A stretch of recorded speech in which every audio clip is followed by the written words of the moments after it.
Candy colored Mac now, or like a purple iPhone. Hello and welcome to the Casual Hour, a podcast ostensibly about video games, but mostly about GameCube. Yes. I'm your host, Bobby Pease. Joining me as always, the gamer on the go, and the gamer that we keep around, Johnny Amazich. Hi, Bobby. How are you two doing? I'm good. I'm going to turn this light down. I'm okay. I did have a bit of an ocular migraine, which I get sometimes before we started recording, but I think it has subsided. Nobody cares about your sex life, Johnny. Let's keep it to a minimum. Let's turn your gain down and Johnny turn your gain up just a smidge. What? Turned my gain down a different time. I'm hoping, because the last time Chase and I streamed, he wasn't coming through. There. Am I gainy enough? Yeah, How do I sound now? Okay. You still sound bad, but louder. So that's what I was going for. Okay. So That's all we can ask. I don't need to adjust it any further, is what you're saying. No. Can you turn your camera off and turn your volume down? Okay. What stop it. You were saying that you weren't feeling great. I'm feeling okay. It's just I get these ocular migraines sometimes, and it just messes with my vision. Yeah, that's what they do. It makes me very sleepy afterwards. So I'm a little tired right now, but I'll power through. It'll be all right. And it appears my camera is maybe broken now. God for the sake damn of it, that Johnny. Johnny. This is really going to transition well for those who are listening. I can drop out and join again. You can just drop. I don't think you need to do the second part. Yeah, I mean, if you do, it's going to mess up our cameras. But yeah, but it'll only do it for a bit. Yeah. Go ahead and do it. Yeah. God, fuck that guy, right? Okay. I mean, hi, Johnny's back. Yay. Johnny, he really did a number on that camera. He really doesn't want to start working again. Yeah, we had this happen to me before when I turned on the show. I might. There we go. Oops. Do I just need to quit Discord and probably? Yeah. Okay. Yeah, that's what we did. We tried to do a quick look. That's when we did. Is that quick look up, Bobby, or is that coming up? I'll be right back. The first one is. The second one's not. Okay. Yeah. The second one's the one that we recorded with me. I recorded it. Mm-hmm. Well, I mean, Bobby recorded it, but I played it. And we had that problem where I disconnected from Discord and then connected back again, and the video didn't work. And it's still. Is it us? Like him. Are you proud? Are you proud, Johnny? Your bit screwed up the podcast. I wasn't the one that made the joke. First of all. Well, let me try. Let's just maybe end the call and come back in. Shut it down. All right. Let me. Oh, wait. Oh, wait. We threatened it, and that worked. Okay, yeah. Johnny, don't touch a goddamn thing. Now I can't hear him. Can you hear him? No, this is perfect. It's why would you want to hear him? What is he doing? This is nothing. This is terrible. How's this? Oh, cursed. There.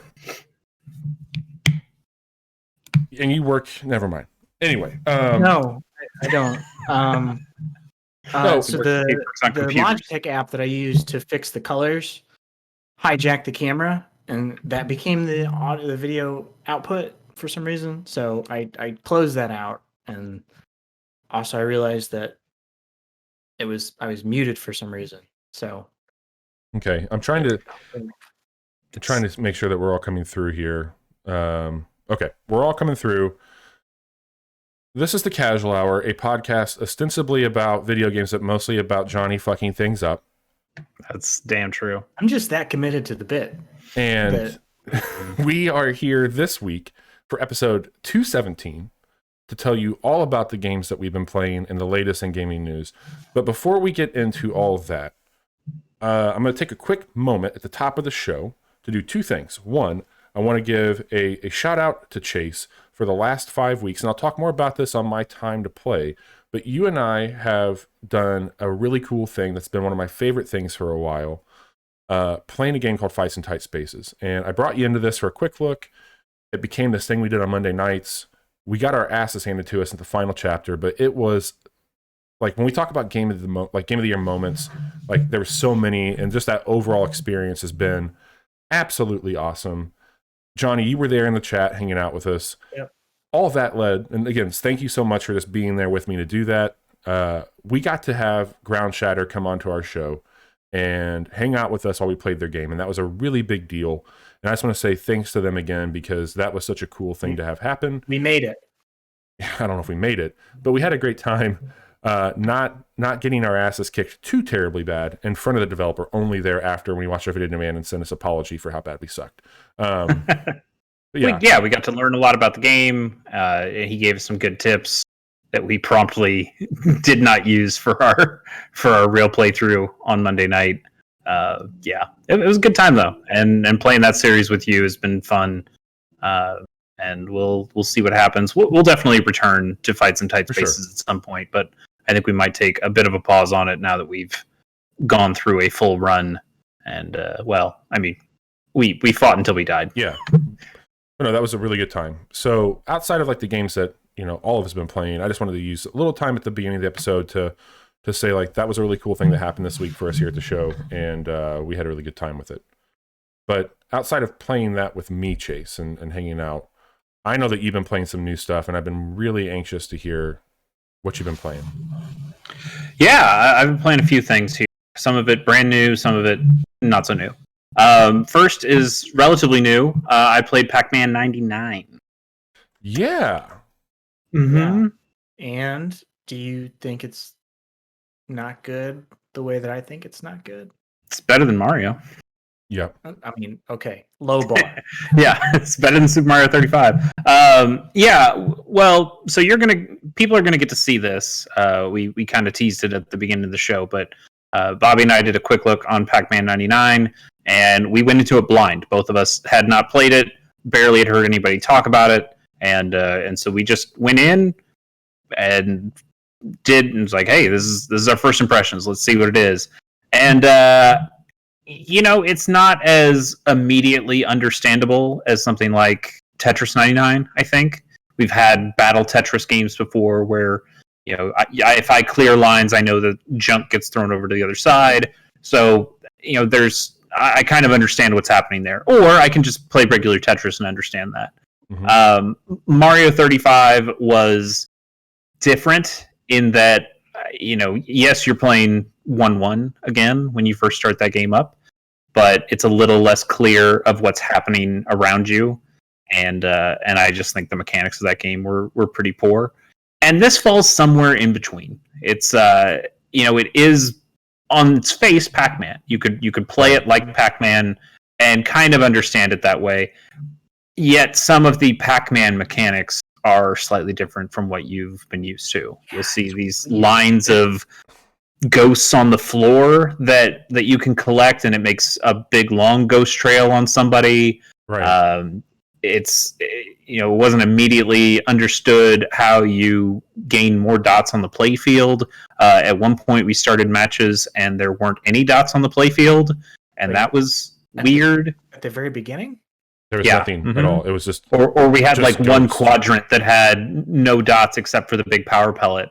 And I was like, what is causing that, or what? Can I affect that of how many dots start on the playfield? Does everybody have that? It was quite crippling how little they tell you. Yeah. And then there are these outlines of Pac-Man that show up on the playfield at some points, and you don't really know what they're for, and then they all kind of come to life and slow you way down. And it's stuff you start to understand over the course of a few playthroughs. Yeah. And I think at the end of the quick look, I wouldn't say I was good at it, but I felt a little bit more confident that okay, I want to. Yeah. If I eat ghosts are the things that will send those outline Pac-Men to other players' games. Knowing that those slow players down, I can eat the power pellet to kill all of the outline Pac-Men on my screen. There were certain mechanics I was starting to understand, and at the same time, it wasn't quite the same. Also, I'm just not the biggest Pac-Man fan. I think that game is generally okay. But I've never really loved the way that game controls, the way it feels really slippery. Pac-Man continues to move and have momentum until you put him into a different direction, and sometimes I feel like if you miss your timing on moving him to a new direction, he just kind of keeps that momentum up and keeps going through. And that's never something that's felt super great to me. I was telling Bobby on the quick look that when it comes to Namco arcade games, I am much more of a Galaga and a Dig Dug kind of guy. And then we found that game has Galaga and Dig Dug and a ton of other Namco themes that you can put over the top of it, which is maybe the coolest thing, just these skins that are on there. Give us Dig Dug 99. That's what we said. I would much rather a Dig Dug 99, but Dig Dug is not nearly as popular as Pac-Man, so I get it. I was always more of a Miss Pac-Man kind of guy myself. Oh, so you like people who take matters into their own hands and make some ROM hacks and then sell it to Namco. That's what you're all about? Uh-huh. And Chase, just to be, so for those of you who are listening, at the time of recording this, it's the 21st of April. When this posts on Friday, you'll be able to go to our YouTube page and see that quick look that we're talking about. We'll even, I'll link it in the show notes. So we'll have a link to that to check out. Again, blind playthrough. I did not know what to expect when that came up. Yeah. But yeah, I think it's really we'll have cool that for sure. that they keep trying this with all these old arcade games. Sure. I don't know if any of them have been like as good as Tetris 99 is and was when I was playing that game. It's also just weird that it was such a surprise announcement. I mean, it's nice to be surprised, but also this is coming off of Nintendo saying, "Hey, by the way, we're killing Mario 35. We're killing Mario. Mario's dead. All that March 31st, all the Mario stuff is going away." Uh-huh. And then right after that, it was, "Oh, hey, by the way, we've got this other thing." And it just, I don't know. You could have told people before that, "Hey, there's more stuff coming. That this has always been a plan. That we're gonna keep making more of these battle royale games." Sure. Yes, I suppose so, but I don't know. And this one feels more like a cash grab than other ones have, in that it's made by, I don't know if it's made by Namco. I think it's probably still made by Nintendo, but it's the same little studio that made the last two. Yeah, that makes sense. Got it. But there is definitely Namco.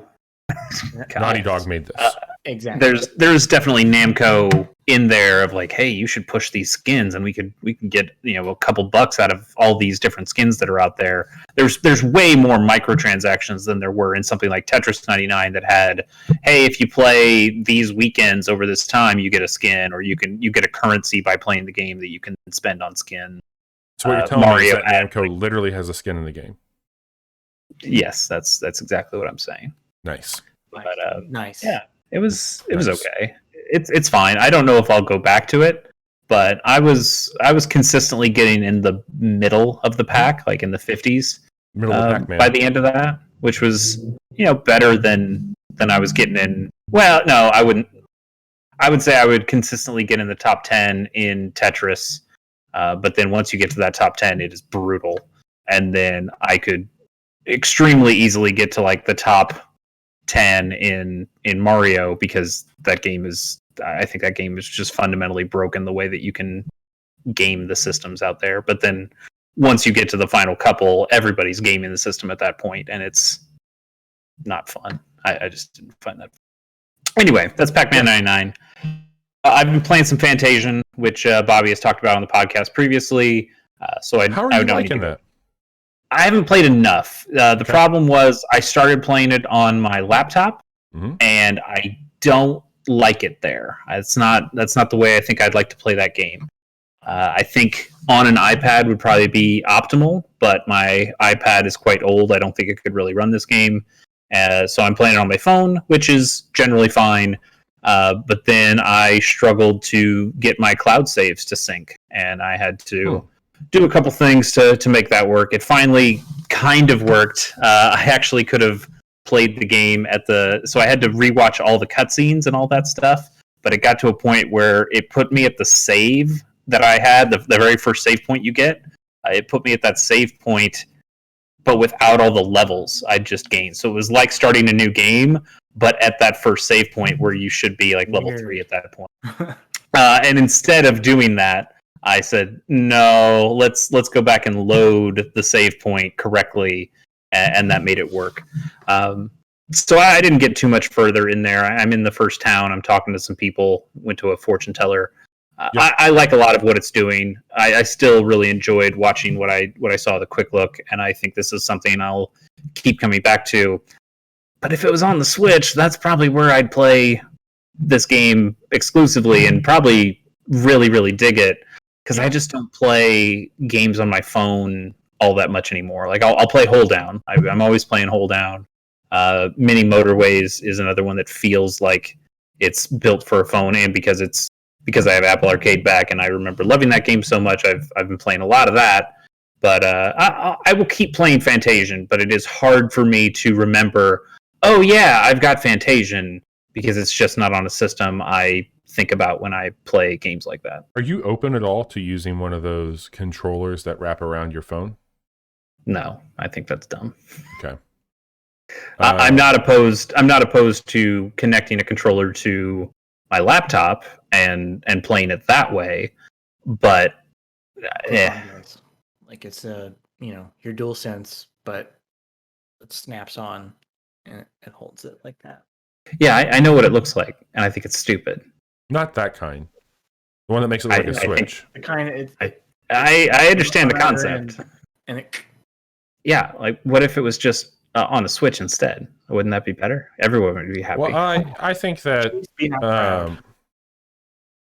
I don't mind the touch controls at all on this game for what it is. Yeah. I think they work. No. I think the touch controls are actually that's the reason I stopped playing on the computer. Is like I just feel like it makes a lot more sense for touch controls when you are picking an attack and doing the bending of your attacks. I think that just feels better with touch controls. On the computer part, I felt like I was clicking, but it would move just that tiny millimeter when I was trying to make a click, and then because those attacks are relatively fuzzy, it could just miss sometimes. When I had it lined up, it was going to hit 3 guys, and then I would just that fraction of a millimeter and go, no, actually I only hit 2 now, and that would suck big time. But I like what that game's doing. I like a lot of it, and I want to play some more. It does feel it feels a little soulless in that it just doesn't feel like it just feels like there could be more there. Like with a Final Fantasy game, it feels like there's a little bit more pomp and circumstance to things. I still think it sucks that there's no victory music. There needs to be like a victory jingle. There's no jingle. It just keeps playing the regular music, and Johnny, it's fine. Turn your gain up. Feels a little soulless. You're coming in real soft, bud. No victory music, no sale. There we go. It is a bummer. It's such a small thing, but it's also such a big. Anyway, I'm going to keep playing that game. I haven't gotten to the banking those fights, which I think is probably its coolest mechanic. And I think once I get to that, I'll feel a lot better about playing it. But it's all right. We'll talk about this in the news coming up here. But there was a Nintendo Indie World event. And they showed off a number of games, and I downloaded one of them. It was called The Longing, and I think it had an interesting premise to it. There is a fable or a myth around there in I can't remember which mythology the developer brought up, but it's a myth that there's a king that asked his followers to wake him up in 400 days. And he froze himself, turned himself to stone, whatever. And then 400 days passed, and they had to wake up the king after that.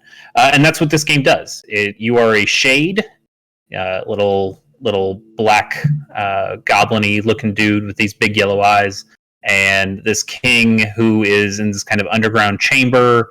Looks like he's rooted into some sort of tree kind of thing. Crazy. He says, hey, wake me up in 400 days. I'm going to conserve the rest of my power. And when I awaken, maybe I can do something. I don't know. He's very vague on what's going on. And then he goes to sleep, and a counter starts counting. And it's at the top of the screen the whole time. And it is literally 400 days worth of time. So, okay. In game time or 400 real days? Real world time. That's crazy. Yep. I set, so it starts when, it also didn't start when the game came out. It starts when you start the game. So my 400 days is different than other people's 400 days. So yeah, I started this game a few days after it came out and after I downloaded it. So somebody will wake the king before I do, and it'll probably be spoiled for me. But I did set a reminder on my phone. Let me pull up the reminder. Wake the king in The Longing. That will be May 23rd, 2022 at 5 p.m. That's so silly. So I'll see you next year and let you know. Okay, so here's the game. It's not just you start a timer and then you wait a year. Yeah. He's asleep, and you just get to do whatever you want as the Shade. You're in this underground chamber. The king has told you he'd rather you not leave, so you're kind of just twiddling your thumbs and figuring out how to spend 400 days. The first thing I did, there's a room that you kind of start in that is your Shade's bedroom area, and there's a chair, and you can go sit in that chair and you can read a few. I think there's 3 or 4 books in a bookshelf, and you can pick up those and start reading. So I read the entire first chapter of Moby Dick because it was there. They have the whole book. They have the whole book. It's a bunch of public domain books, or at least 4 of them. And I imagine you're going to be able to find books in the chamber that you could bring back to your place and put in the shelf. It's not a great way to read a book. I would not do that again. I own a copy of. I should just read that instead with pages and shit. You don't have to do that. You don't want to do that. Well, I mean, I do want to do that at some point, but no, I don't. I tried reading Moby Dick once, and it's fine. It's. Hey, I called him Ishmael. Okay, like it's important. It's a metaphor about his dick or something. Yep, that's why he named the whale that. Probably. So anyway, it's just not a very good way to read a book. It's not the pages are short, so you have to kind of it's like 2,245, I believe, if I remember, is the number of virtual pages that you go through, and they're all like these short sections. You could have it just autoplay, which I would suggest you not do, because if you don't read as fast as it wants you to read, you'll just start missing stuff as it skips the pages automatically. It's a bad way to navigate a book, so I wouldn't do that. But I did read the whole first chapter to say that then I made a drawing. I drew my hand on a piece of paper, and that took a long time to make, and like 2 minutes of just watching the Shade slowly. It's not even a cool thing. Like, you see him making an outline of a hand getting better. It's just like the picture fades in slightly more and slightly more and slightly more, and then it's okay, it's a hand. And then he's like, oh, and it's not. And then he's like, oh, this is a cool piece of art. I should hang this up. And you choose where to hang it up in, like, your little cave room place, and there it is. And you can move it if you want, and that's kind of what you can do in your room. And then you can just kind of explore. There's interesting stuff. Okay, let me set the stage here. Your character moves slow as shit. It's awful, but also it's what the game's about. The game is about, hey, you have 4 days. Nothing. Yeah. No, you shouldn't. I mean, it is a game that does not respect your time, because it's a game about not respecting. There are some things that you can do to automate this process. Originally, you don't know any of the layout of the chambers or anything like that, so you can just walk in different directions and get lost yourself. But you could just, there's a menu on the left side that just says, have him walk to a random place. And you can take your hands off the controller, and your Shade will just say, I'm going to go on a little stroll and see what I find. And he'll eventually get to a place and say, well, I'm here. And so you can use that to get to places and not play the game if you don't want. So I got to a very cool looking white room that I remember seeing in a trailer. That's just like supposed to be infinity. I wonder if that's true. I imagine it's probably not. I imagine the game would maybe give you something if you walked that entire area, but it posits that it should be eternity. He'll walk to just rooms with a bunch of doors and say, all right, I guess I'm done. And then you could choose one of those doors if you wanted to. I had him walk to a few random places. There's another mechanic that is kind of interesting where you can remember. You kind of put down, it's not exactly save states, but it's like these temporary save states that you can just keep in like a folder that's always on that left side menu.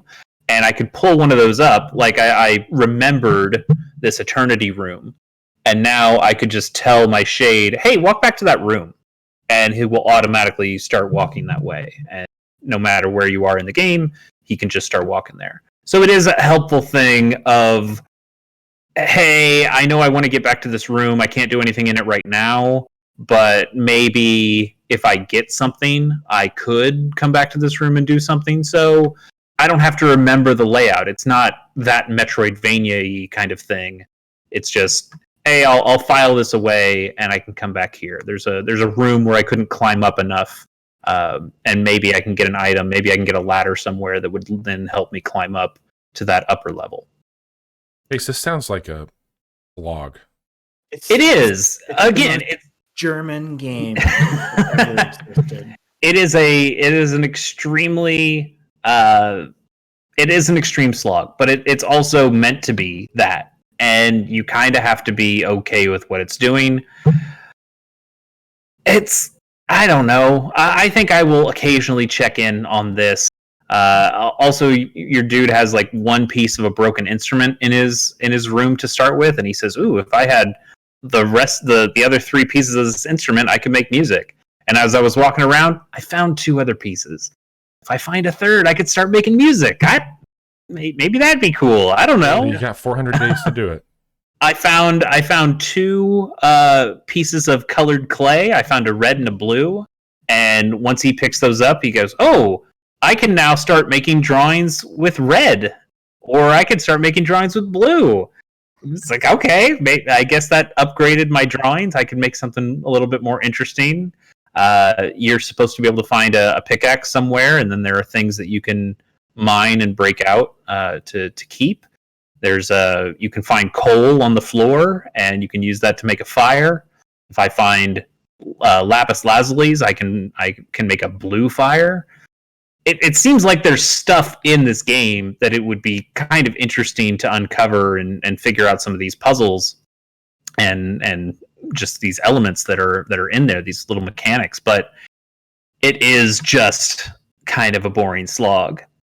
Now the game is in real time, so it's kind of like Animal Crossing in that when I'm not playing the game's still going. If I loaded it up right now, it would say 396 days or whatever. I can't remember the last time I booted it up, but it would just be there. Now, my question is that I'm not sure about is whether your shade does stuff on his own when you're not playing, or if he's going to be sitting in the same spot as when I left him. I hope that he would move around and do some more stuff on his own, or else I could see that being incredibly tedious, but also this game's whole point is being tedious. So I don't know. Right. I wouldn't recommend it. Right. It is not. I'm not telling you guys to play it. In fact, I'm telling you guys that I played it so you don't have to. I still think it's interesting. I will keep that reminder regardless of how much more I play. And I look forward to, what did I say, May 23rd, where I'll go back and I'll see the ending of this game. Okay. Cool. I don't know, man. Moment of the year 2022. That time I finished The Longing. Yeah. Yeah. Anyway, I played one other game. It's much better. It's much shorter. I played Gato Robo, which is a very... The game looks really cool. It does look really cool. It's a monotone art style, black and white. You play as a cat. It is a tiny little Metroidvania. It shouldn't take you more than 3-ish hours to beat. I beat it in one sitting. If I knew what I was doing, I think I could easily get it down to like 1.5. When you play as this cat, it is a Metroid thing where you kind of crash land on this planet.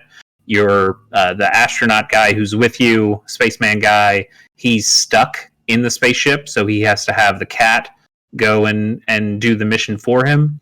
The cat gets into a security robot, which is basically your Mega Man Samus thing that now you can shoot and jump and do all the stuff. You can upgrade that suit like in Metroid, and you can get that. There is definitely a spin jump that you can get. You can upgrade your laser to shoot faster. You get missiles that you can use, or I think they're rockets, but same diff. It's cool. I do not love Metroidvania games. It is something that it's not my genre. But when you get really tiny, short experiences like this, or Guacamelee was definitely bigger than this, but it was shorter than a traditional Metroid game. I like this style when it's a very contained thing, but when it gets to be something much bigger and much more sprawling, like a Hollow Knight, that's where it starts to really grate on me. But I had a ton of fun playing Gato Robo.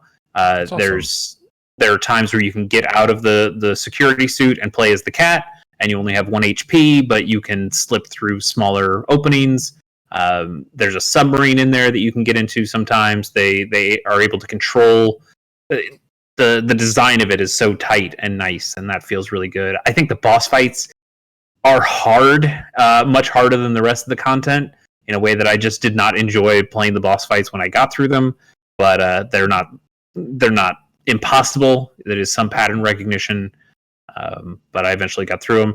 I like that game a lot. You can find hidden palettes in the game that can change what your screen looks like. There's a very terrible Virtual Boy one that is black and red that will burn your eyes in the best ways. Yeah, it's terrible. It gives you a preview of it when you first collect it, and immediately I went, nah, not gonna do that. That's terrible. But it's also very good. It's cool. It was really short. When you're in the robot, it actually shows you your time counter. So I think this game was relatively built to speedrun, and I'd be interested in seeing people speedrun it. It was cool. It was a really, really fun time. Carrion, that's another game that kind of like, this is a mini Metroidvania game. Sure. And I like both of those experiences. I think Carrion did some things where it still kind of wore out its welcome, where this one felt good all the way through, and I had a really great time. I think the ending of the story sucks though. It's just like the tiny little ending, hey, I beat the game. It just ends on a weird note, and I didn't like it. Yeah, and I thought maybe it was just a thing where I didn't get 100%, but then I watched a YouTube video where somebody got 100%, and the same thing happened. I was like, oh, that's kind of disappointing. Yeah. Okay. Yeah. Anyway, Gato Robo, pretty fun. Gato Robo. It's like $7 on Switch, on everything, right? Yeah, I'm sure it's cheap everywhere. It was like $7, and yeah, I think it was on sale on $3.99 on the Switch right now, and it's Gato Roboto. Oh, Gato Roboto. Sorry, I made a mistake, but yeah, that game's good. Awesome, man. Well, so Chase, just recap, you gave us a hot take on Pac-Man 99. We'll have a quick look up on Friday for folks to check that out.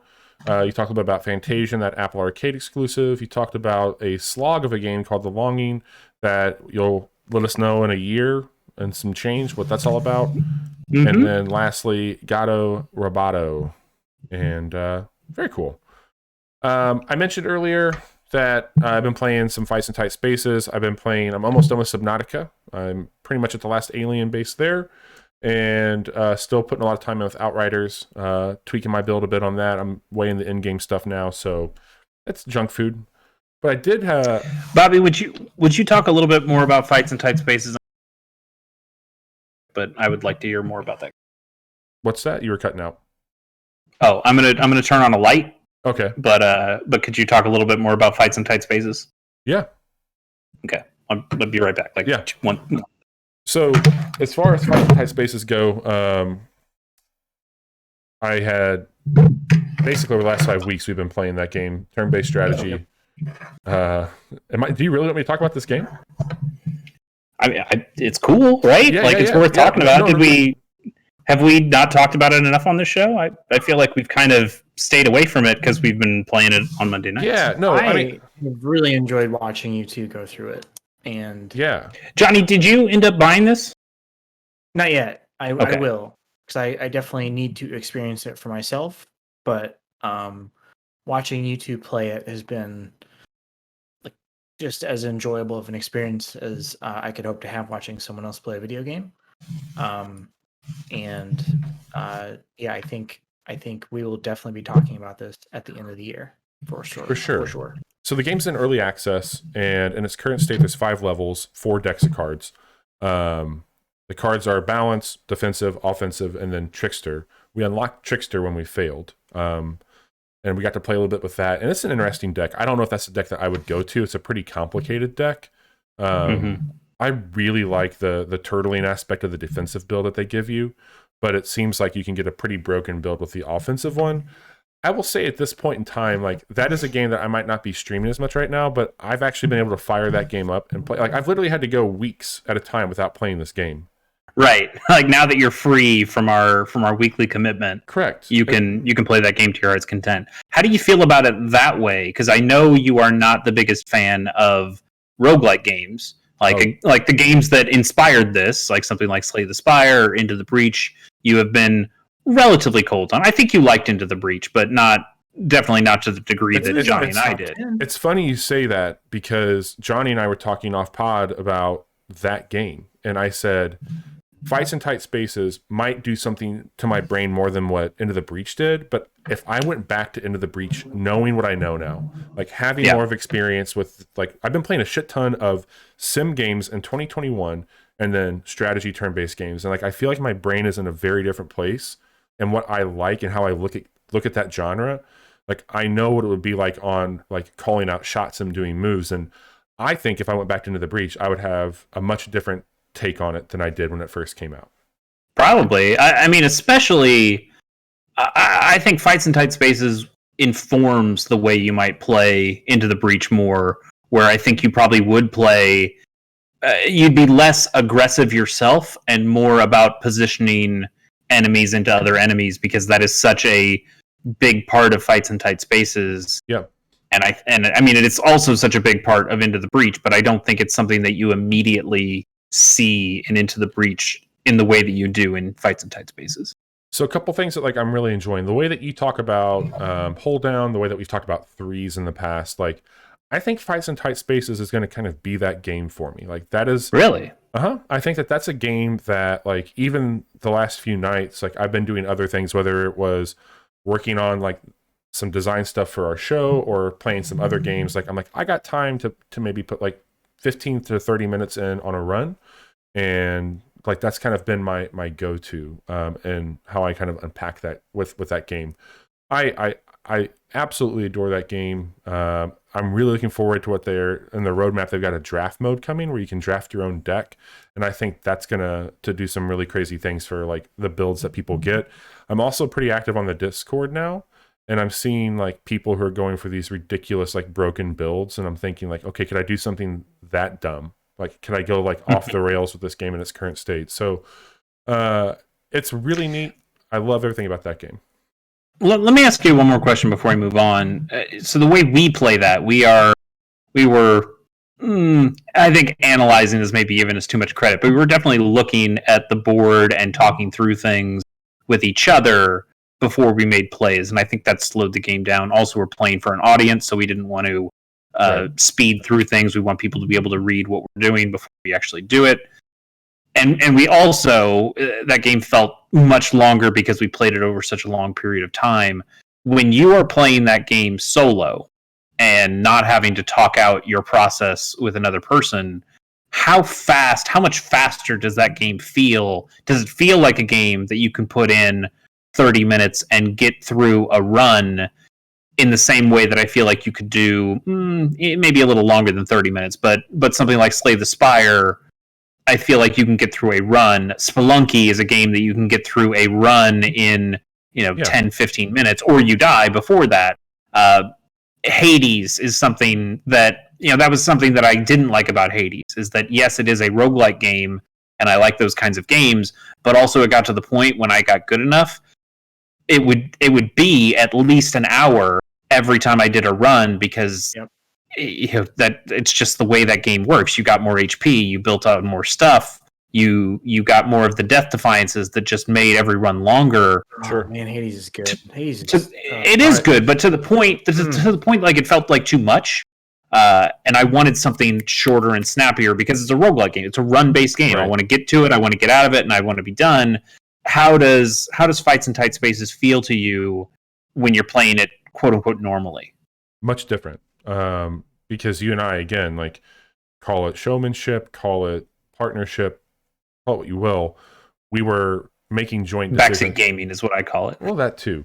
But we were making decisions on like what path, where do we want to go? And like whenever we would look at a room, I would always want to make sure that like I at least heard your perspective, even if I like went too quick or I ignored it sometimes, not often. But like if that happened, I went with us. Like that was not my gameplay, that was not your gameplay, that was our gameplay. And so I very much wanted to protect that. But also I care so much about that game that I think it's something that could be overlooked. And I wanted people to really understand like how to approach something.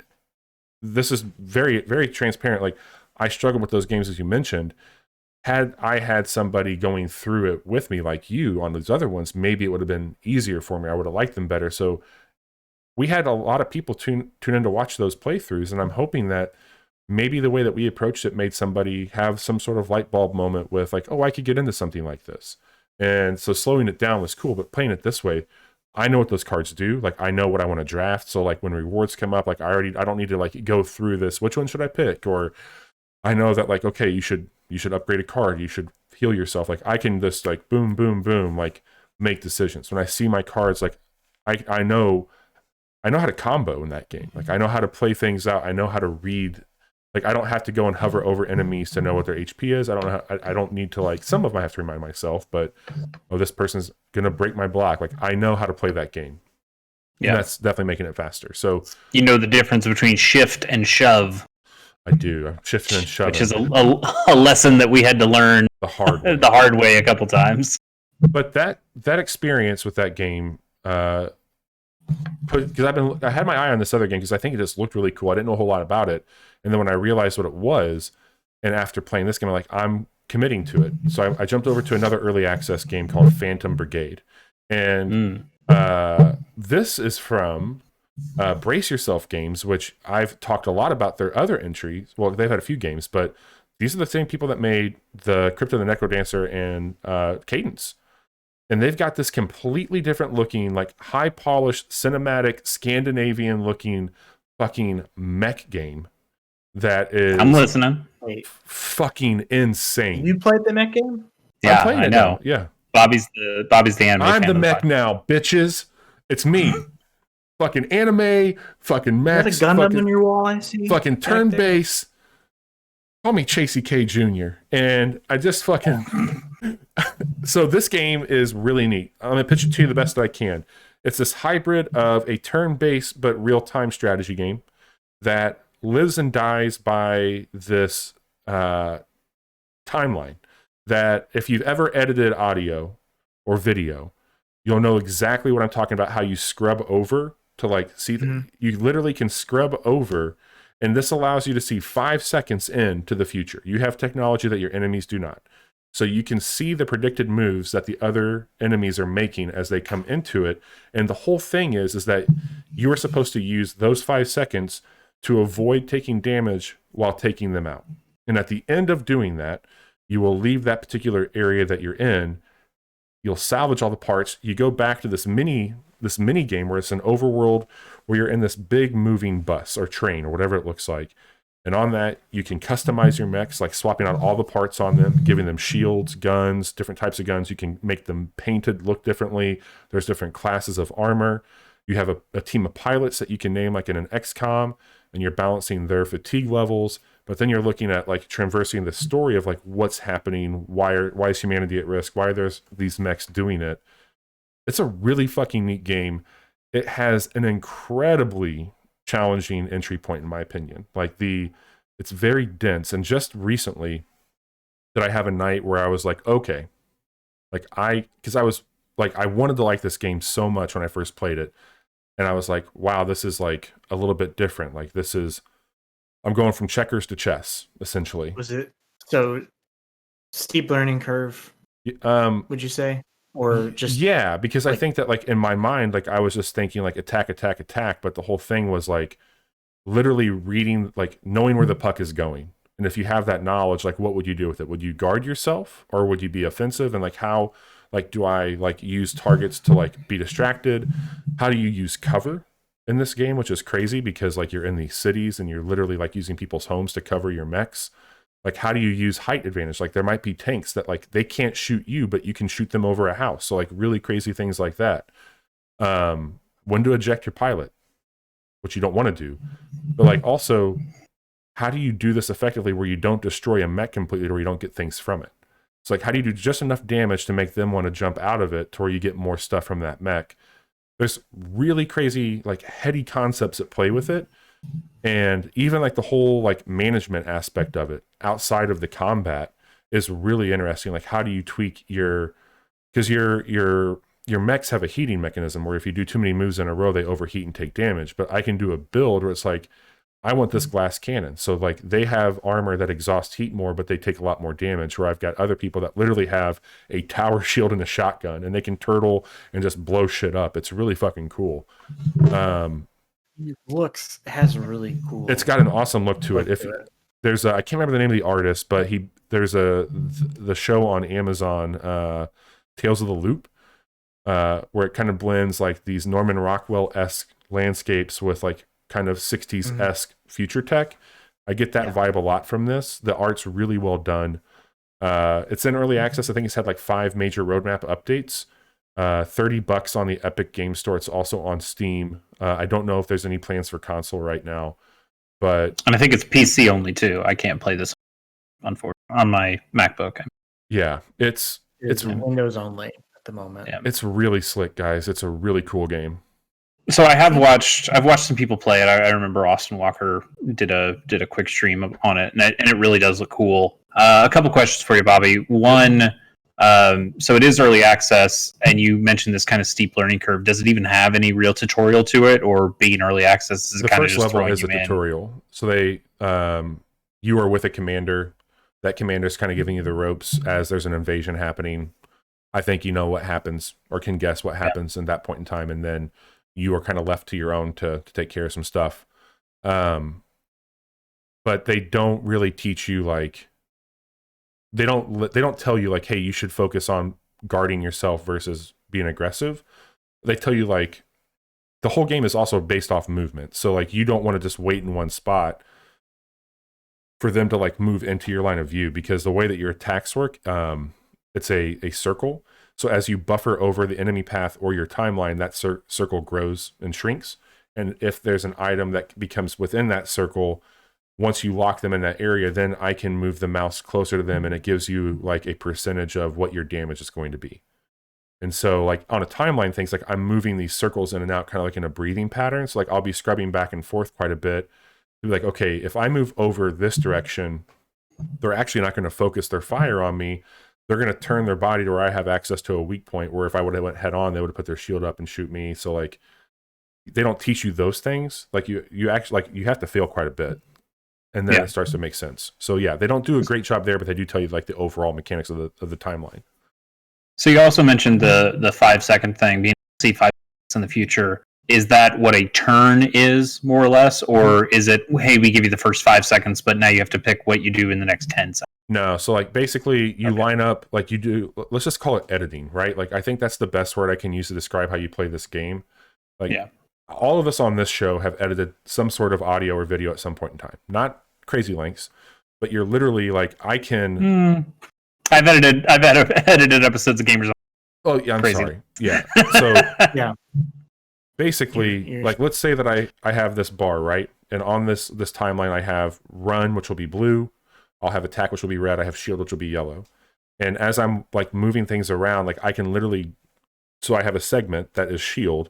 I can click on it and drag it over in the timeline as I'm moving, like, oh, that person actually is coming over here now, so I'm going to drag this over versus that. And you can undo things as you're doing it. And once that's all lined up and you're happy with what your 5-second timeline is, you hit play or execute, it runs through it. You watch it all unfold. You can't stop it at that point in time. And then you do it again.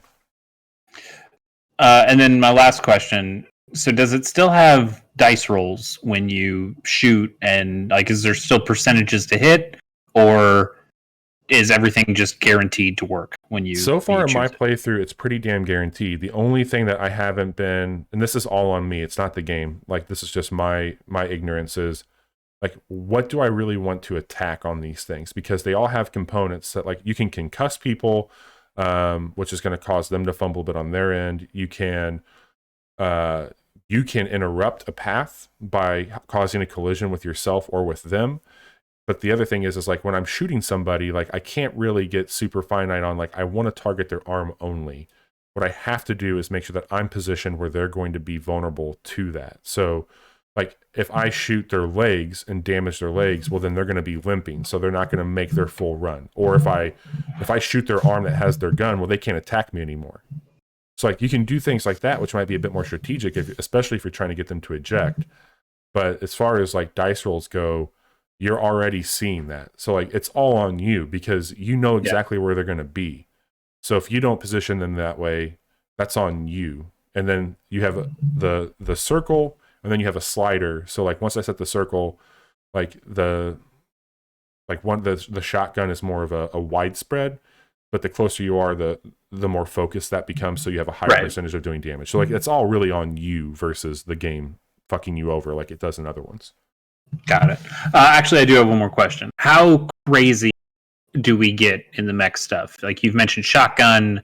Like is it all kind of conventional kinetic weapon kind of stuff? Maybe some rockets, or are we seeing beam weapons, rail guns, crazy shit like that? I can tell you that I don't know about like the arsenal, but the abilities definitely expand. So like some of these are going to have these thrusters that do something called dash, where you can literally bounce across the level and then do some really cool shit from like escapism or like positioning from like kind of a trap move or whatever. But I don't know about, like so far it seems to be more like SMGs, assault rifles, and shotguns, which the carnage from those is really well done. Like there's a lot of sparks and shit. And like at the end of those 5 seconds, it starts to slow time down again. So you get some really cool visuals and you can zoom in and out and move all around it. There's some really great camera control with it. But I don't know yet, like the mechs, again, I'm really getting out of my depth here, but they're definitely more, from what you've shared with me and what I've seen, they don't look as much Pacific Rim as they do more like a Super Robot Wars. Like they've got more of that style to them, in my opinion. Sure, but we're talking, Titanfall probably closer to like the mech designs than something like Gundam. Like you're not seeing big fuck off lasers and shit like that. It's more conventional weaponry. That's still cool. I think I would very much love this game. It's one of the reasons I'm bummed I don't have a PC. Like these are the kinds of games that I know just don't necessarily show up on consoles, at least not right away. And that's a bummer because this would totally be my jam. But also I'm not in a place where I can buy a PC right now. I think that this would be fine for a quick look. I think this would be a fun game for you and I to stream. And so I'm thinking maybe we can at least fire it up one night, see how that goes. But I think this would be a fun game to stream.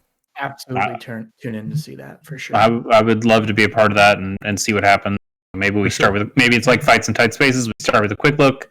Yeah. If it's fun enough, then we keep going. All right. Bobby, you've got a secret game here, and I think we've spent enough time talking about other shit. Like you before the show, you said you think I would really like this game, which I think I'd really like Phantom Brigade. So what's so I want to know what this thing is. Yeah, this is so I'm playing a new mobile game, and the name of this game is Tinder Creature Comforts, and this is a dating sim game with wait. What's the name? Tinder what? Tinder Creature Comforts. Tinder, like Tinder, but with an E. Yep. And that looks like what it's going for from these images that I've seen. It is 100%. So let me just preface this for anybody who's listening to the show or watching the show. I don't like that you think that. Like, I bet I probably would enjoy it. Let me pitch this. All right. I'm happily married for going on 6 years. Oh, I really don't like where this. Always a great way to start a sentence. And I have dodged completely, thankfully, at least for me, the whole Tinder dating swipe to date. So like, I've never experienced that aspect of dating. And I know that it can be. It sucks. It's bad. I can't say. I'm learning though. I can. Tinder Creature Comforts is this narrative game that explores, reading their description here, connection and rejection in the era of swipe culture. And they do this in a really awesome art style that... It does look nice. It's got an awesome art style. You are dealing with like extraterrestrial monster-looking creatures that have dating profiles. It kind of looks like watercolory, maybe? Yeah, like watercolor times... The personality that they've packed into this game is ridiculous. And so you create a profile when you start this game up, and it has predetermined things that you can build your profile with. So you're not like actually writing out a bio, but it gives you some things to choose from. You get to choose like one of 6 profile pictures, and then it gives you an assistant that you're messaging with that's basically explaining like, here's what this game is. And you got there and you start to swipe. So when you get a match, you're going to start this messaging sequence with the person that you've matched up with, just like I guess what Tinder would be. And it asks you a little bit about like, how do you talk? So like, if I'm responding to something like that's funny in a text message, like I'm the type of person that types out like ha ha ha ha ha, like that's just how I do it. Where other people are like LOL, and so it asks you to like tell them a little bit about like, so if you say thank you, do you write out thank you? Or if somebody says like, these are important. Yeah, like it asks you how you would use your language, because this is really cool what they do. Think back to Florence and how it would do the stuff when you're messaging. So when you have somebody that you match with, again, there's like 4 options to choose from on how you would respond to what they say. So once you select that, a keyboard shows up with no letters, and you literally just mash the keyboard and it puts up the response on what you're saying. But it's all the options that you do it are using language that you would use when you text. So like, it's not going to be like LOL or JK. It's literally like full on sentences. Like it's even like, hey, do you use commas? Do you capitalize with your words? Like it makes it feel authentically like how you would talk. And that's cool. Yeah, it's really cool. And any emoji options? Yep. So you can say fuck them or not. And like absolutely fuck them. Fuck all emojis. And so like the other thing too is emoticons. Like, you'll see those in profiles and you can be like, no, I don't want to talk to that person. Absolutely. Swipe left every time. So you have that come up. Emojis, not even once. And I don't know what it's going to look like, but like you can actually get to a point where you go on a date in this game with one of these creatures. And the whole like, I was really like, what am I trying to gain from a game like this? Like what would what are you trying to gain? Bobby. So like the same way that does your wife know you're playing it? No, not yet. She's probably watching this right now. So hi sweets, love you. But I remember Valentine's Day a couple years back, drawing up the divorce papers, right? When Florence came out. And I remember like playing that game next to her on the couch when she was asleep, and like experiencing narrative through heartbreak of relationship, where it was like, I feel like that game was like making you think back to like reflect on your own relationships in a bigger way than what something like this is. Like I look at this as more of like a text-based, like the same way that people would look at like a Kentucky Route Zero and like you're reading people's relationships or experiencing these things with people. They're just using this crazy, like modern, very time-stamped way of telling a story. And I think that... Is it a story? Like, does a plot move forward? Do you just kind of go on these random dates and that's kind of what you do? The way I look at this is no different than what like a Stardew Valley would be for me, or like an Ooblets, or even like Animal Crossing, where you have stronger relationships with people on your island or in town. And so like there's people I'm just trying to figure out what the game is. Like it seems like it starts at least on this Tinder style thing, but then you're talking about going on actual dates. Like there's branching storylines in the game. So depending on like who you shut things off with or unmatch with or get matched with based off of what the game sees in the profile you've created or how you interact with people, I think it can be like maybe unpacking some relationship stuff that like you would navigate through something like a Night in the Woods maybe, or something like that. You're like, Night in the Woods triggers a lot for me based off of like the character styles and what you're doing here. I don't know if there's like a campaign, quote unquote campaign for this game, but it's definitely an interesting take on at least exploring character identities and like personalities in game writing. The writing so far has been really snappy, really witty, really well done. And again, like I think the game doesn't take itself serious. Like it knows exactly what it's doing. I mean, its fucking name is one letter off. So like, just a coincidence. I think it's really fucking neat. I think it's a cool concept for sure. It's $3 on iOS. I think it's on everything. Not everything, but it's on Android. It's on Android, iOS, and Steam. $3 on iOS and Windows this summer. Yeah. So I think, Chase, you would have a blast with this game. It's still weird when you say that, but sure.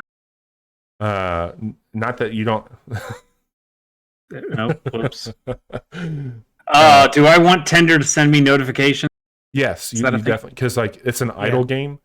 It's like the whole thing. It's not idleness. Let me back what up. did I do? What did you make me do, Bobby? So when you match with somebody, or if you start to have a message with somebody, it's gonna basically be on timers and shit like that for like how they would want to do it.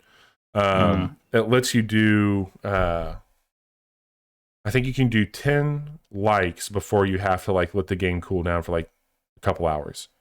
But then in that time frame, you're getting messages and things like that potentially. So, Tinder Creature Comforts. It's made by Kenny Sun. He's had a handful of other mobile games that he's put out before.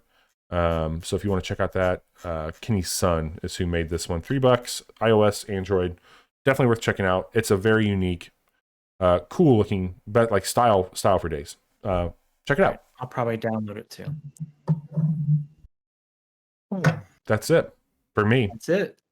Surprise. I guess that. So I'm playing dating sims and turn-based mech games now. Who are you? Hope you're happy. Yeah, I'm very happy. I just am confused. Yeah, well, that's what happens when you spend 5 weeks with me. What happened to my Monster Hunter Valheim? He's still every game's a top 5 game ever guy. Not that I missed that guy. That guy sucked. But yeah, this is a better Bobby. I just am confused still. Yeah, Johnny, I promise I'll pass it over to you. But like, I'm looking over my games folder right now of like things that have like stuck out to me, and I got my note pulled up for like my ongoing game of the year stuff. And this is by far the most unique year for me than any other year so far. Like you have been finding games or at least like introducing me to games, you know, whether I knew about them and couldn't play them before or had never heard of them before. You've been working really well on the recommendation engine, and then you have to go ruin it by saying something like, "Oh, you should play Monster Hunter with." You know, back to square one. Back to where we were. You almost did it, and then you didn't. You know, I got to keep Johnny around somehow, and he's hard as hell. You're easier to pin down. Johnny, you know, I've been swiping left on Johnny for a while, but every now and again we get a swipe right, and I get to play something with him. So, yeah, man, those are some really cool games. We're gonna play some Phantom Brigade, and then we could even do a quick look on Tinder. Like that would be a wild trip. So we can do stuff like that too. We could do a quick look on Tinder too. No. Yeah. No. Yeah. No, you don't want to do that? No. You don't want to. You don't think our listeners would enjoy watching me fail at a dating site? No. All right. So yeah, that's what I've been up to. Johnny. Yes, sir. You mentioned that you were playing some Pac-Man 99 and then you didn't like it. Why is that? I wouldn't say I didn't like it. I think I would just, you know, if I'm gonna play Pac-Man, I'd rather just play Pac-Man, you know. Or Paco. Yeah, like I Pac-Man 2, The New Adventures. That's what you want. say this, but I also want them to keep making more of these because I think it's an interesting thing to do with an otherwise. What's the one you want? What's the franchise? Any classic game franchise? What's the one you'd like to see the 99 or a number? Let's see him try to do something with Dig Dug. Yeah. I like Dig Dug a whole bunch. I think I also love Dig Dug. Nintendogs 99.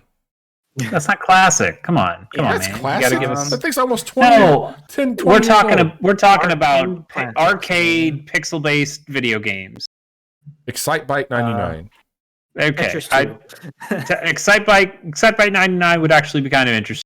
It's like a trials style thing, and it's just whoever stays on the bike the longest. I could definitely get behind that. Cool. Yeah, I don't know, man. It's Chase, you expressed a lot of the same feelings I was feeling when I was playing this game. Tempest 99. There you go. Yes. That's what I want.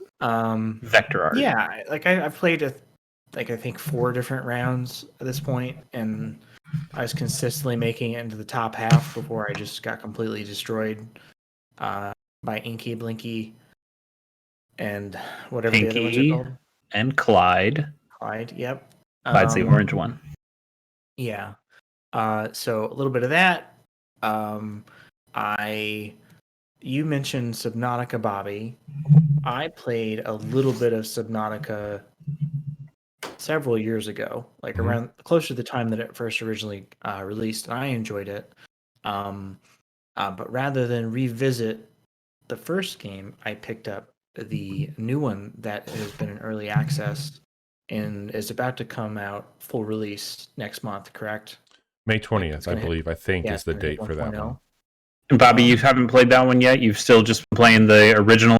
I played like 10 minutes of it just to see like what systems were still there from the game I was playing right now. And my intention was to only play, I was just going to skip Subnautica and go to the newest one, but I've, as you all know, been taken pretty hard by the first one. Deep down into a 900 meters deep, maybe a little bit deeper. So from what I remember from the first Subnautica game, like this mechanically very similar. You're playing a different character in a different part of the same planet, and it's set. Is it 1 year after the I think it's a different planet. A few years. I believe it's a different planet. It is? I think it's in the same universe, different planet. I'll double check that while you're talking about it. But you are a different character, and this is you are at least a year, minimally a year after. So you're dropped on this planet. The ship that you're in crashes. There's some supplies that you can pick up and take with you, but it's very, very cold. So you have to actually get into the water and find your little home pod. No pun intended. And that's where you have your crafting table, you have storage there, and you start exploring the area around your little home base and getting different supplies so you can craft new materials. I will say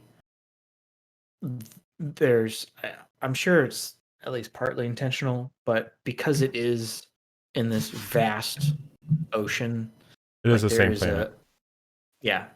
There's an underlying terror, I guess, to like you feel like at any time you could just die. And for me, that was really scary because I wasn't sure what was going to happen when I died. Like, am I going to lose all my stuff?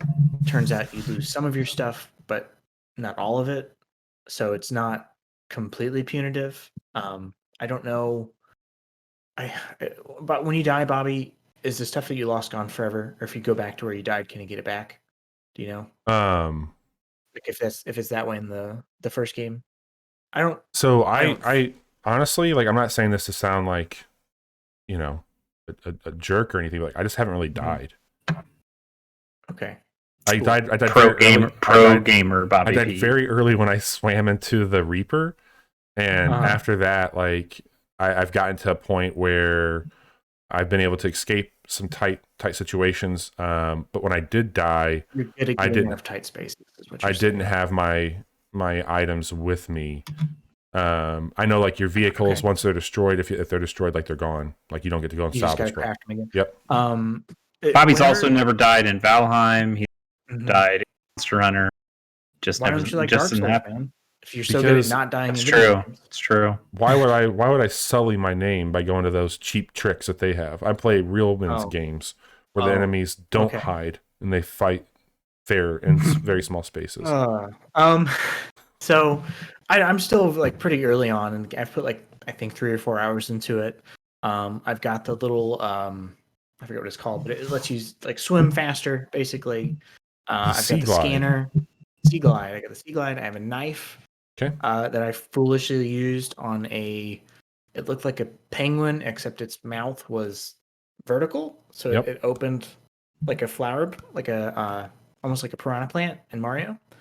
And I stabbed one of those, and then the rest of his buddies came after me and killed me. I was collecting this material I needed to build the Sea Glide because I needed rubber, I think, something that I needed. And I found these plants that were in this, like I swam under a whole bunch of ice, and then I came up into an area, and then I swam under even more ice, and I found this area that was enclosed. It was like an open area inside of a big iceberg or something like that. And as I was gathering these plants, I see this. It looks like almost like a mermaid, but more terrifying. Just looking at me, and it was really late at night. It was really dark in my office, and I was like, "Okay, that's enough of this for tonight." And then I saved my game, and I got out of that the next morning. So it's definitely very atmospheric. It's very tense, especially early on, because you don't have a ton of equipment or means of getting out of places. But I feel a little bit more confident now exploring and heading out, to further places further away than where you spawn in at. And that game's really neat. I haven't. Go ahead. 2 questions for you, really quick, before we move past it. The one thing about this game that I'm really excited for is that the protagonist in the first game is silent. They don't have any dialogue, and in this one, your character is fully voiced, which I think is interesting. And how have you enjoyed so far the voice work with that character and the story that they're telling with that? Because like I didn't know, like in the first game you're getting these radio messages, which is really cool, and I think that does some stuff with like isolation. But how is that? Like, is that more of like inner monologue? Are you talking to people? Walk me through what that sounds like. Like you'll have radio communication occasionally with people, like whenever because you're looking for your sister in this one, right? I believe so. Yeah. And she's in the ocean. Who's to say? I mean, the game takes place in the ocean, right? Not as much as you think. Yeah, no, I'm kidding. It's in the water a lot, but you definitely spend time out of water. Yeah. I feel like when I've scanned things, she said little snippets of dialogue. That's cool. I can see that being radio chatter back and forth. Honestly, I mean, I've also been listening to podcasts when I play this game because a lot of it is just very solitary and there's not a lot of dialogue taking place. But it's very cool. I'm really excited to hear what you think about it, Bobby. Yeah. The other question I have would probably contradict you listening to podcasts with it, but this particular, I don't know who did the first one, but Ben Prunty does the music for this one. And I was really curious about how that is, because I think that like I put on his music when I'm working, and from like a location or like creating a mood or an atmosphere, like I think that he does a really great job. And the first one did such a good... FTL is one of the best soundtracks ever. Absolutely. Absolutely. Yeah. So how's that been? Music's good. I like knowing that next time I have a PlayStation, I will play with my friends. I will not listen to anything else. I'll just enjoy and take in the music that they have in the game, and then just the nautical noises that you'll experience. That's awesome. Yeah, super cool game. I would recommend to anyone who enjoys those survival crafting type I will games. probably begin streaming the sequel sometime in May. That's going to be a game that I'm going to have in rotation for a few weeks and go from there. Yeah. And this is something I didn't write down. I started, and this is going to be very brief. So I don't know if you guys remember, they announced last week that they're adding in a Titanfall character to Apex Legends, to Apex. So naturally, I downloaded Titanfall 2 again. Yeah. And I started that campaign, and I played a couple hours of it. And on your PC? And I think that is my favorite first-person shooter that's come out since Halo 3 or Reach. Just like revisiting it. I mean, and playing I'm not saying it's the best. I'm saying it's my favorite. No, I mean I might be saying it's the best. I might be saying like forget Halo 3 and Reach. Like maybe just it's at least one of the best playing first-person shooters ever made. Yeah, satisfying. Like the movement and control. Like I was playing with mouse and keyboard a little bit and going to control, like switching back and forth just to see. Because when I played it the first time, it was obviously on a console. And I don't need to say much more about it because I love that game so much. I really want them to make Titanfall 3. And I think, what's their incentive though? Like that's the disappointing part. It's like Apex is they so popular, and they do, but like they have a really good thing going with Apex. It's going to keep them going for a really long time. Like they could, introduce these other elements of Titanfall.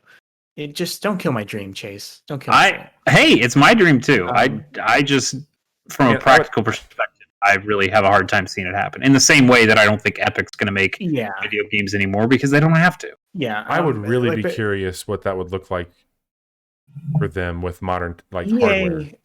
Has given their studios free reign to develop what they want, and I think if it's not Jedi Fallen Order 2, or they'll kill them. Titanfall 3. Those are your options. You either get free reign or you die. Yeah. Like I don't know what they're gonna do with the story for that new legend. I can't remember her name. Is it Valkyrie? It's Valkyrie. Valkyrie, and she's the daughter. It's a girl, correct? She's the daughter of one of the bosses from the campaign. Yeah. So I'm thinking that and she has a Titan. Right. Could they do something with that? My theory is that they're going to introduce more actual Titanfall elements to Apex because the reason that Titanfall 2 didn't succeed as well commercially as they needed it to is because it came out between Battlefield and Call of Duty, which was those were certainly probably the biggest factors, but I think there's more to it. Titanfall 1 was multiplayer only. So it didn't really have a lasting fan base to it. You didn't have people clamoring for Titanfall 2, and yes, it had a pretty bad release spot. Yeah, maybe they do something, Johnny, where it's like what they package Warzone, like inside of a COD. Like maybe Apex is something that's packaged inside of Titanfall. Could be. I don't know. I think it's that game. They could make Titanfall 3 and it would succeed. Really well. It would sell way better than 2 did, for sure. Yeah. We don't need to talk more about this 5-year-old game. I think it's interesting, though. Yeah, I thought about playing that again on PC just to see how it runs at 60 and all that shit.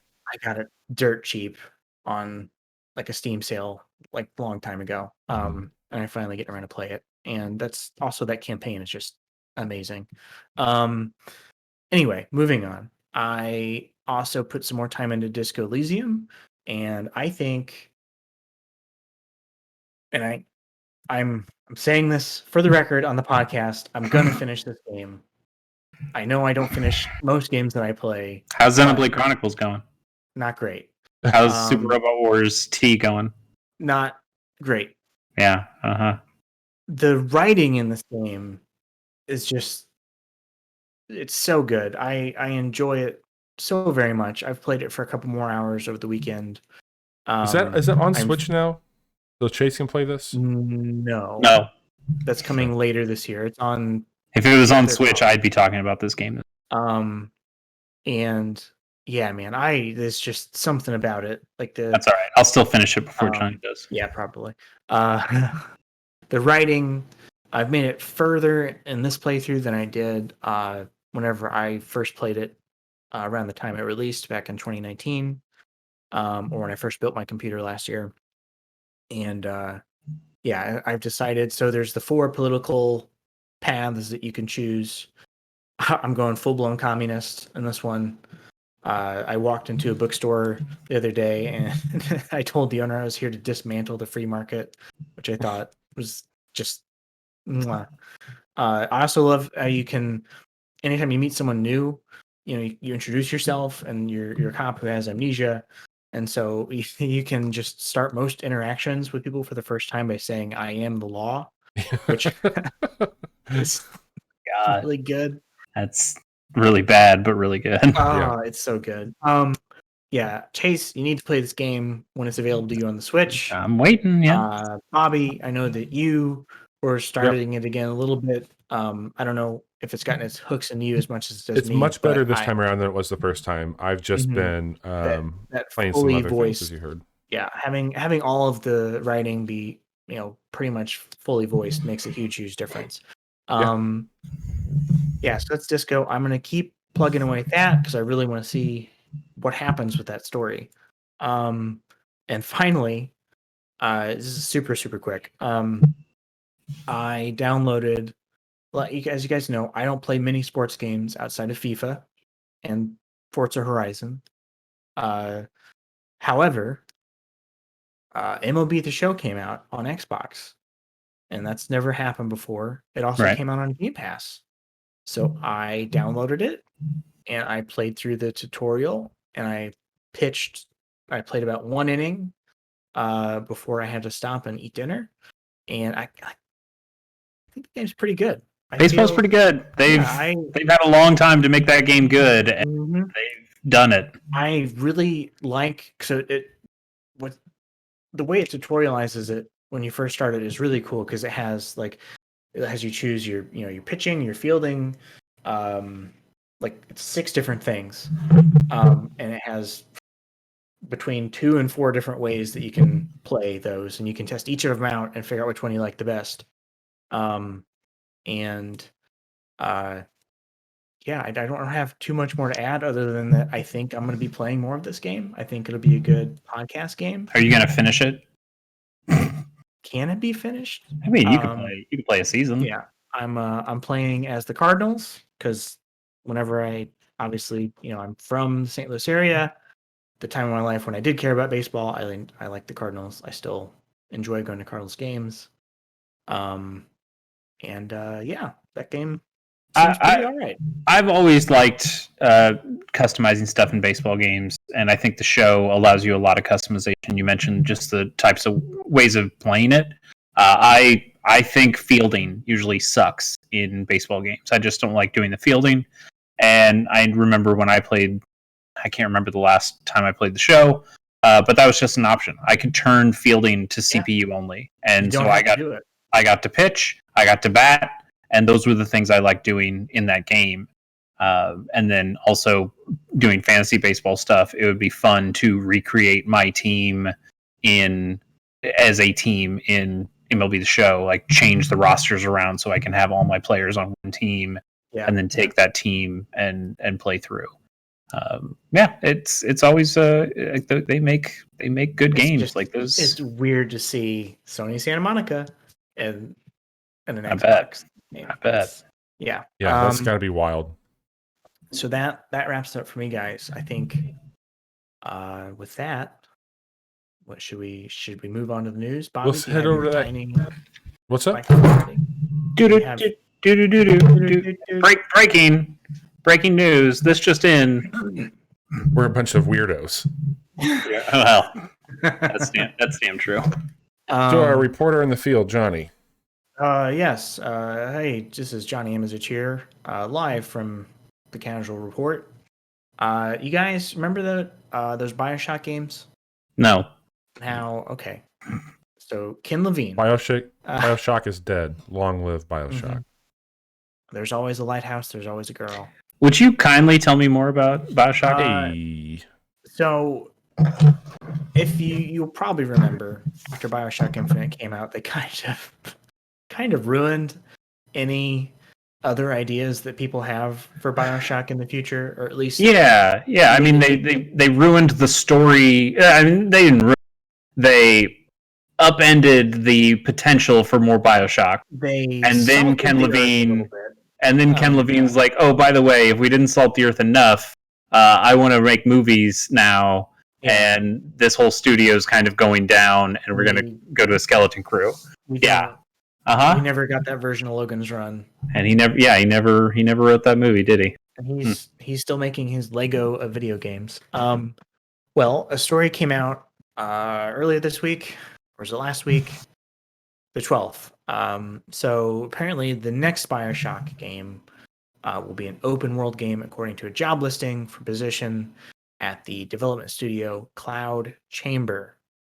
I mean, I don't know how necessary a new BioShock game is at all. let alone one that is an open world title. I guess it's not necessary. What's the point? What are they going for with this? I don't know. It's like you can't do it in the ocean. We've sky, space. That's called system. Like those were your options. Beneath the Earth's crust, in the Earth's core. There you go. Yes. Sure, that's subterranean. Mole people. I mean, BioShock 1 is space is System Shock. You can't do that of all time. They made 3 of those, or they made 2 of those, and there's a 3rd one coming. Yeah. I love the themes that they explore in these games. It's just I don't know how well this will work. 1, without Ken Levine, and 2, as an open world game. I don't know. It feels a bit like, they made that Metal Gear game without Kojima, and we all know how well that turned out, which was also an open world survival game. So hey guys, we all have PlayStation 5s, right? Yeah, we do. We're very lucky. We are, and it seems like no one else is able to get one, but also at the same time, it's the fastest selling console in U.S. history. Okay, so here's I've got a bit of a bone to pick with this. I work in the advertising industry, in marketing and that kind of stuff. Fastest selling is the most worthless phrase in all of marketing speak. It is because you can make the parameters whatever you want. If I say, hey Johnny, I have a piece of gum, it's $0.25, and you buy that piece of gum, I can go, wow, this is the fastest selling piece of gum ever, because it was literally this last second. Maybe this tweet that you picked up, US NPD, PlayStation 5 is the fastest selling console in US history in both unit and dollar sales, parentheses, lifetime sales within 5 months on the market. Who cares? 5 months is such an arbitrary fucking thing. It's so dumb. Look, Chase, I thought it was an interesting story that isn't based in anything really important. Okay, people can't. I'm not yelling at you. He's yelling at the clouds. I'm yelling at the industry. I'm yelling at it's stupid. It's very stupid. It's the dumbest. It's so dumb. It's really dumb. Also, people can't fucking buy these things. So. That's true. Yeah. Things that aren't dumb though. Nintendo. We've all been talking about and wondering, what's going to happen around E3 time. Yep. Specifically with Nintendo, and word around the campfire is they're going to have a big direct happening in June. My hope is that we at least learn when Breath of the Wild 2 comes out, even if it's probably not this year. That's what I'm hoping for. I think that's fair to assume. And what we all agree it's not this year, though. I think it's if, and it's a big if, it comes out this year, it'd be holiday, like November, December. I bet they'll announce some Zelda shit for Animal Crossing. Probably. Yep. We have Zelda's 35th anniversary. It's going to be... If I could play Wind Waker on my Switch this year as a consolation to not be able to play Breath of the Wild 2, I'd be very cool with that. Like, I love that game.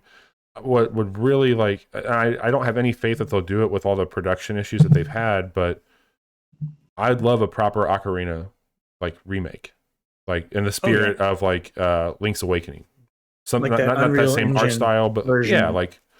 Go back to that game. Let's bring that one forward, because you've already you've already given HD remakes to a handful of games. Yeah, and they made it a little sharper on the 3DS. They did, but I want that Switch powered version. That's fair. It is a very important game in the pantheon of Zelda and Nintendo. Yeah. It's worth. I think bringing it deserves. Maybe I would love to see the Link Oracle of Ages, Oracle Seasons. Maybe put out. Now we're talking of that for the Switch. I was really hoping that's where they were going to go when Onuma announced the bad one. What's the one? Skyward Sword. Yeah, I was like, I really thought he was going Oracles. That would have been really cool. Those games rule. God damn, I forgot that. And they've already coming out this year. and they've already built them. You've built the assets that you need with Awakening. I mean, it would definitely take more effort, but you have a head start on those games. You have an art style. Just do it. Yep, it'd be cool. I can tell you from the Fire Emblem mills that I trade in that the probably what we're going to be hearing next at a Fire Emblem would be the Tellius games, which are the ones with Ike in them that were on the GameCube and the Wii. That was Radiant Dawn and or Path of Radiance and Radiant Dawn. Those are probably what we're going to hear for the next thing for Fire Emblem. They are usually at this point doing new game remake. So that is the rumor that we might be getting both of those games, or maybe they smash both those games into one game, and that could be interesting. Those are two Fire Emblem games I've never played. I really didn't like their art styles when it came to the battling. I like their art styles for the characters, but just when you had them like on the battle screen stuff, I thought it looked kind of bad. So I never played those. But I'd be pretty excited to see what they do with it. There are a lot of beast characters that are in those kind of games that can do some transforming. It'd be pretty rad. That'd be all right with me. And Mother 3, obviously. That one's. I mean, it's time. Yep. Yeah. But, well, they just put a patch out for the fan translated version. So that's true. Yeah, it was. What was it? Was it like the 20th anniversary? That 15th. Something like that. Yeah. Just and Reggie made some jokey tweet. He doesn't even work there anymore. But yeah, he did like Twitch said something like, "Hey, what are you playing this weekend?" Reggie joked. He's like, "Oh, I thought I'd get my secret translated version of Mother 3 that nobody else has." Goddamn you on this day, Reggie Fils-Aimé. Keeping the Nintendo news going, they had one of their Indie World presentations. We don't have to go through all the games that were announced because there were quite a few. But notably, the Oxenfree 2, which I know Chase is super excited about. It's not very notable. A new Ollie Ollie game, Ollie Ollie World. That could be kind of cool. I'd be interested. I like the art style a whole lot for that. I played like a not insignificant amount of Ollie Ollie 1 or 2. I played them both. It was a PlayStation Plus game. They're great Vita games. Yeah, Bobby, you talked about the Longing that was also mentioned here. I talked about the Longing. Also, we got a good look at that new Ninja Turtles game. Yeah, which looks fucking rad. It does look really good. I also really like. I really liked what I saw. 96. That very narrative-based game where you're kind of hitchhiking. It seems like the game changes characters you meet and places you go quite a bit. I think that could be kind of interesting as taking multiple paths on stuff. And Fez. Yeah, I think Fez is coming to Switch. I think those were. Fez is on Switch. It is because it came out that day, didn't it? Yep. I thought that Skull the Hero Slayer looked okay. That looked cool. Yeah. But I also think Getsu Fuma Den, Undying Moon looked pretty good too. You know, famed indie developer Konami. Yes. They are publishing this game, but it is Machine Maker. Yeah. But that game is another kind of it's another roguelike. Like do you like games like what the hell is it called? Dead Cells. You like games like Dead Cells? We made it Dead Cells. And I'm like, yeah, you know what? I can kind of go for another Dead Cells. I could. Why? Oh, and Art of Rally. I'm so excited for Art of Rally. That game has been PC only for a long time. It's got an amazing art style, and I've wanted to play it for a while now. And it's finally come to Switch, and I could not be more excited. That game looks so rad. Yeah, Bobby. Anything else stand out to you in that, or did we cover everything? No, I think you covered it well. All right.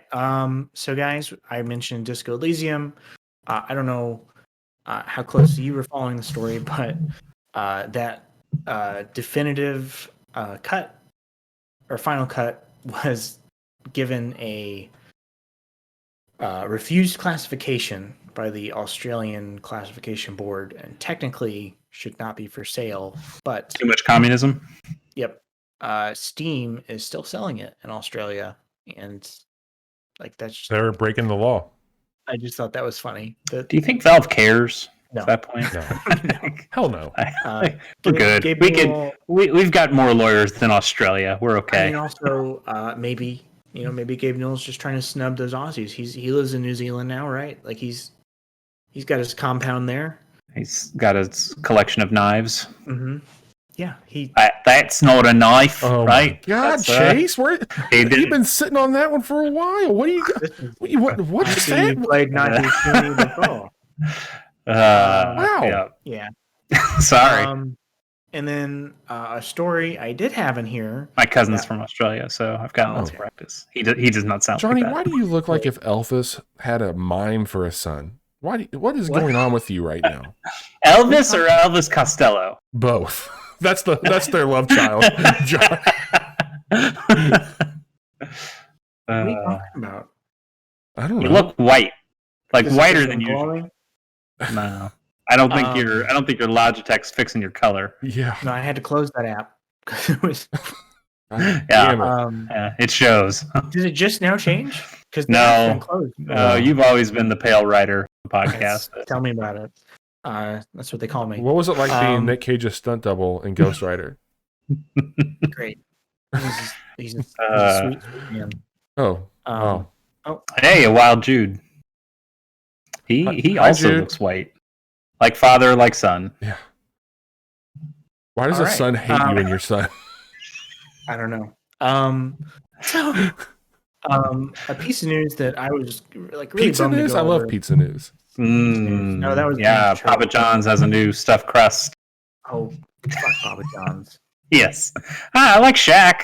Papa's no longer there. It's okay. Wait and see, Johnny. Wait and see. I've eaten 40 pizzas in the last 30 days. He's a bad dude. Better ingredients, better pizza used to be a way of life. Now it's just a joke. That man was sweating mozzarella in that interview. It was pouring out of his living the life. No, he's sweating the garlic butter they put in every one of the pizzas. If he could have just laid off the N-word, maybe he could have continued his pizza empire. But no. Sometimes you have to stand for your principles to say the N-word. God, what like when you get done eating a pizza. Just the smell. If you ate Papa John's for a month straight, 40 pizzas. Bobby, the pro tip is if you continue to make pizzas, you're never done eating a pizza. So like you can continue to smell like pizza the whole time. You never have to smell like after pizza because you'll always be pizza. When you've ate the pizza completely and you're feeling that moment of like that was a bad idea, and you look down and there's that white rippled piece of paper they put beneath the pizza to sop up the grease. Papa John looked at that one day. He's like, "That's the look. Make me look like that. Let me look how many like of those? How many of those like little white plastic table things that keep the top of the box from getting on the cheese? Have you seen? How many of those do you think he's accidentally eaten? No, he's just like inhaling. He's melted them down, and he makes that the Game of Thrones throne, but it's made out of those white, greasy plastic trays. And he's just sitting on it, sweating. You want to eat this pizza? God, man, that's so. Sony's no longer shutting down. Yay! We did it! We did it! They're only shutting down one of the 3 stores. Yeah. Hey, so you're gonna buy your PSP Go? I sent you a really nice one on eBay the other day. I bid on it, and I said, okay, well, I guess I'm not getting one. This is a Papa John approved podcast. They will go down in value when that store dies. I am really excited that the Vita store will stick around. Obviously, as the Vita owner here, I would care. There are a couple games that I still out of buying a Vita.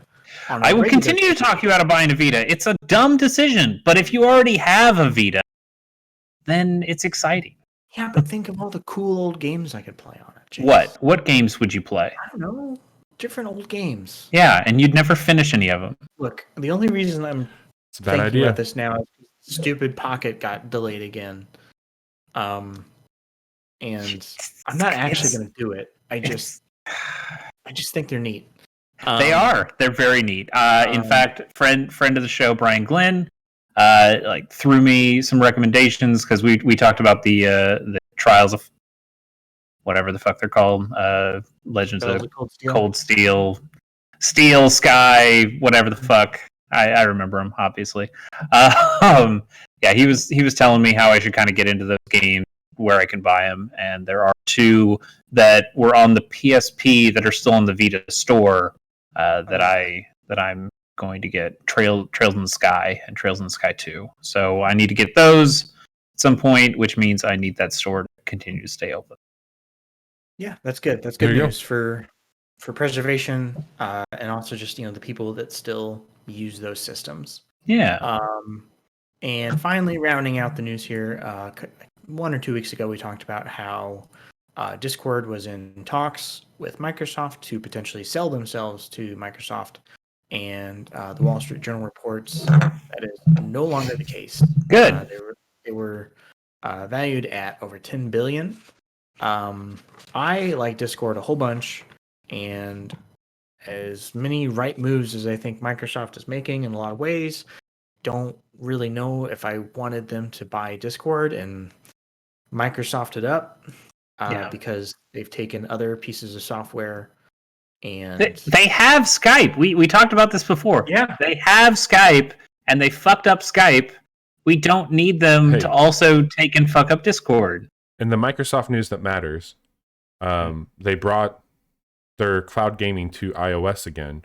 I actually just got the invite while we were recording this, so I've got that for PC and on my iPhone and iPad. Where's now. my invite? Bobby, speaking of stuff, was there any other Apple news? I mean, I know you referenced the GameCube thing because they made a purple iPhone now that everybody gives a shit about for whatever reason. Anything we should care about on the gaming front from Apple? So they did show, Chase, you recently got a new MacBook Pro. That M1 chip, they just actually put into the iPad Pro, which is crazy. And they added... Oh, so it can't play a lot of video games now either. It actually can play quite a bit. They introduced new iMacs, which are really slick. They've got the new color update for the iPhone 12 and 12 mini. And then the iPad Pro got a pretty substantial upgrade as far as like power goes. I didn't see a whole lot, but in the video montage they showed, Divinity Original Sin 2 was being played on an iPad with local split screen with 2 people playing with controllers. And one other thing that they had on a development standpoint was you can now use the DualSense and the Series, the Xbox Series controller on iOS. And they mentioned that developers will be able to like incorporate haptic feedback on through iOS with that DualSense controller, which is really crazy to think about. So not a whole lot, but they did show off some of that new stuff. A lot of those products will be coming out in May. But do they have a commercial with a sassy kid who like holds the iPad and then lets it fall down, and your Surface doesn't do that? No, those commercials annoy me. I don't even care but those commercials do annoy me. Johnny, thank you for taking us through the news. Appreciate that. Let's see about wrapping up here. What do you think? Should we? Well, sounds good to me. So here at the Casual Hour, we do a few things each week. Mondays and Fridays, I've been streaming. Chase is joining me on Mondays. Johnny's been joining me on Fridays for a game. It's been working out really well. We record this show Wednesday nights at 7:30. We post this to every single podcast platform on Fridays at 9 a.m. If you want to follow us around online, you can do so by checking out all of our social links, which are in chat right now, but also at the Casual Hour across the board. We are active now we have some TikToks, which are our clips from our Twitch streams. We've got our Twitter feed going. If you want to correct us for something we've done, or you got a thought to share, a game that you're excited about, drop us a line. We'll read it on the show. Chase, you run a show called Gamers on the Go. Why don't you tell us about that? Occasionally I do. Yeah, Gamers on the Go. It's a podcast about handheld video games, where myself and a guest will talk about a game or a series or a piece of hardware, and we'll just talk everything about it, where it came from, what it's trying to do, what it influenced going after that. I believe I announced that, Bobby, you're going to be on this next episode with me. Yep. We are both currently playing a game to talk about. I don't know how far you're in it. I know that I'm not very far in it, so it might be a bit far, but I have an idea on how to speed that up now using because cheating. No, I'm going to use a tablet to play it. Okay. So I can take it with me a little bit more. Interesting. Mm-hmm. That's a different kind of cheating, but I'll accept it. I'm excited to talk about it on the show with you. I just need to find some more time to play it, and then we'll get there. GamersOnTheGo.com. Awesome. And then Johnny, I know it probably isn't worth asking, but what have you been playing with your son? We played some Pokemon trading card game last night. Nice. That was a lot of fun. Great Game Boy Color game. Yes. And of course, he's still really obsessed with Minecraft. Have you showed him Super Robot Wars T? Like, maybe he can finish it. Maybe, I just want to talk to somebody about Super Robot Wars, and it's obviously not going to be Bobby. He does love mechs, so look at the way things are going. It's true. You're getting close. Like we've got you into turn-based mech games. Now we just need to get you into turn-based mech games that will take you forever to play. Because I'm a gundam pro gamer, Chase. Yeah, that's what we say. Pro gamer move. All right. Well, hey, I think that's going to do it for us here at the Casual Hour. We'll be back Friday night. Johnny, I don't know. Are we going to play some Monster Hunter this week?